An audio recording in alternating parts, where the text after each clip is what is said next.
أعوذ بالله من الشيطان الرجيم. بسم الله الرحمن الرحيم. اللهم صل على محمد وعلى آل محمد كما صليت على إبراهيم وعلى آل إبراهيم إنك حميد مجيد. اللهم بارك على محمد وعلى آل محمد كما باركت على إبراهيم وعلى آل إبراهيم إنك حميد مجيد. مکرم ذی قدر حضرات و خواتین، میری ماں بہنوں بیٹیوں، السلام علیکم ورحمۃ اللہ وبرکاتہ. صبح 8 شعبان کا دن ہے اور بدھ کا دن ہے، اور میری بات آج بڑی غور سے سننے والی ہے. اس مہینے کے اندر شب برات کا دن آ رہا ہے، اور شب برات کا دن ایسا میرے رب نے مقدس بنایا ہے. شب رات، شب برات، اکثر میں سنتا ہوں کافی لوگوں سے یوٹیوب چینل پر بھی کہ شب کہتے ہیں رات کو، اور برات یہ ایک الگ ہے، گناہوں سے چھٹکارا، نجات پانا. تو شب رات کو کہتے ہیں شب برات.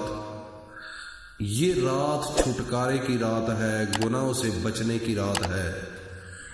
جتنے اپنی زندگی کے اندر گناہ کیے ہیں، خواہ وہ زمین اور آسمان کے درمیان سما بھی نہ سکے، لیکن میرے اللہ نے یہ رات ایسی رکھی ہے جس کا نام ہی شب برات ہے.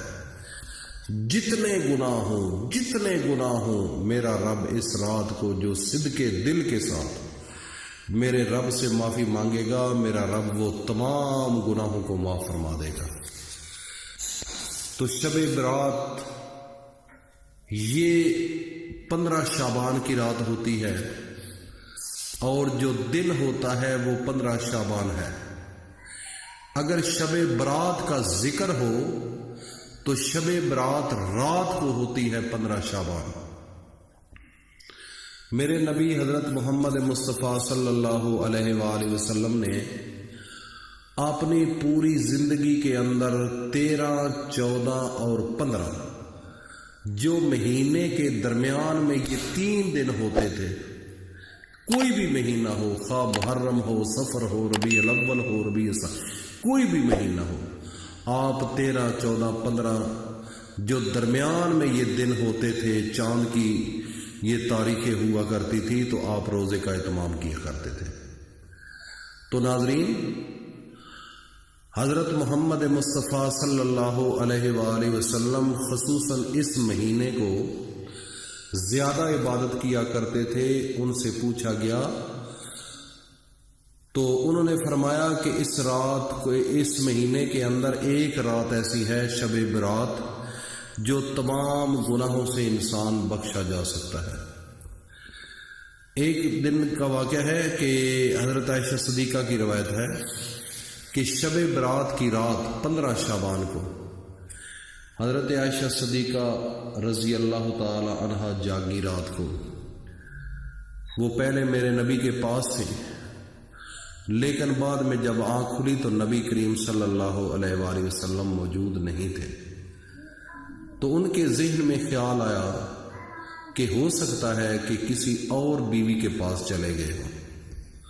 تو وہ اٹھ کے جاتی ہے، دیکھتی ہے تو حضرت محمد مصطفیٰ صلی اللہ علیہ وآلہ وسلم اس رات کو جنت البقیع میں تھے، اور اللہ سے استغفار کر رہے تھے۔ وہ ایسا قبرستان ہے کہ جس قبرستان میں ہمارے نبی حضرت محمد مصطفیٰ کی نہ بیٹی دفن تھی نہ ماں دفن تھی، لیکن گئے کس کے لیے؟ اللہ تعالیٰ کے پیغمبر محمد مصطفیٰ کی جو امت ہے اس امت کے لیے گئے، اپنی جو امت تھی اس امت کے لیے گئے، ان کے گناہوں کی بخشش کے لیے۔ تو ناظرین، ہمارے وہ نبی جو اپنے آپ کو حاضر کر دیا 15 شعبان کو اللہ کے سامنے اور قبرستان میں چلے گئے صرف اپنی امت کی بخشش کے لیے۔ تو ناظرین، ہمارا پیغمبر حضرت محمد مصطفیٰ صلی اللہ علیہ وآلہ وسلم کتنی محبت کرتے ہیں اپنی امت سے، اور آج امت کا اندازہ لگا لو، یہ امت اپنی مرضی کے ساتھ زندگی گزار رہی ہے، اس کو کوئی فکر نہیں، گناہ بھی کر رہا ہے، زنا بھی کر رہا ہے، شرابیں بھی پی رہا ہے، فجر زور اثر مغرب عشاء بھی ضائع کر رہا ہے، اپنی مرضی کے ساتھ زندگی گزار رہا ہے، تو پھر کہتا ہے کہ میں امتی ہوں محمد رسول اللہ کا۔ ناظرین، پھر اللہ کے نبی کو دکھ تو لگتا ہوگا کہ میری امت میں یہ کیا ہے؟ اللہ دیکھ نہیں رہا؟ اللہ کو نہیں پتا کہ یہ کتنی محبت کر رہا ہے اپنے پیغمبر سے؟ اپنے بچوں کو کیا یہ سکھلا رہا ہے؟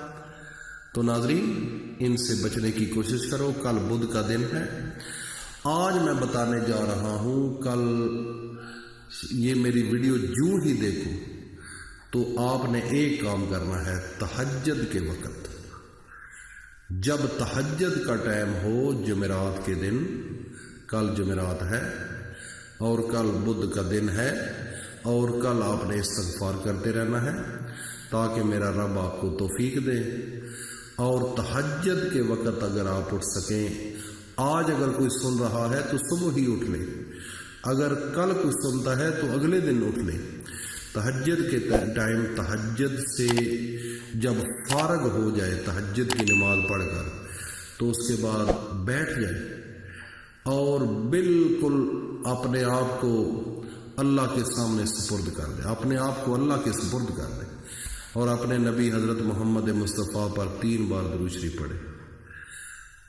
ناظرین، یہ وہ وقت ہے، اس وقت اللہ کی رحمتیں برس رہی ہوتی ہیں، اور میرا رب پہلے آسمان پر آ کر فرشتوں کی ڈیوٹی لگاتے ہیں کہ جاؤ، جا کر لوگوں کو بتاؤ کہ کوئی ہے مانگنے والا، کسی کو کوئی ہے ضرورت، کسی چیز کی کوئی ضرورت ہے تو بتاؤ۔ تو جو خوش قسمت ہوتے ہیں وہ اللہ سے مانگتے ہیں، میرا رب جھولیاں بھر بھر کے دیتا ہے۔ رو جاؤ، ایسے رو، گڑ گڑا کر، ڈھائیں مار کے رو جاؤ۔ خدا کی قسم، اللہ کے سامنے جتنا رو پڑو گے، میرا رب آپ کے راستے سے مشکلات کو ختم کر دے گا اور آپ کو رائے راست پر رکھے گا۔ جب آپ کوشش کرو گے تو پھر یہ معاملات بنیں گے۔ اور اس کے بعد 2 رکعت نماز نفل آپ پڑھو، اور اس کے بعد اللہ کے سامنے سجدہ ریز ہو کر اللہ سے مانگو۔ ناظرین، آپ کی نسلیں پیسے کی کمی کا شکار نہیں ہوں گی۔ آزما کر دیکھو، دنیا داری کو پیچھے کر دو، یہ چودھری ملک فلاں فلاں، ان پر امیدیں نہ لگا کر رکھو، اللہ پر امید لگاؤ۔ خدا کی قسم، آپ کی زندگی بدل جائے گی۔ یہی ایک بہترین راستہ ہے جو ہمارے نبی حضرت محمد مصطفیٰ نے ہمیں بتایا ہے۔ اگر آپ اس پر عمل پیرا ہو جاؤ گے تو آپ کی زندگی یہاں پر بھی گولڈن ہو جائے گی، اور آخرت والی زندگی میں بھی آپ کو عزت دی جائے گی، عزت دی جائے گی۔ اللہ پاک ہم سب کو عمل کی توفیق عطا فرمائے۔ السلام علیکم ورحمۃ اللہ وبرکاتہ۔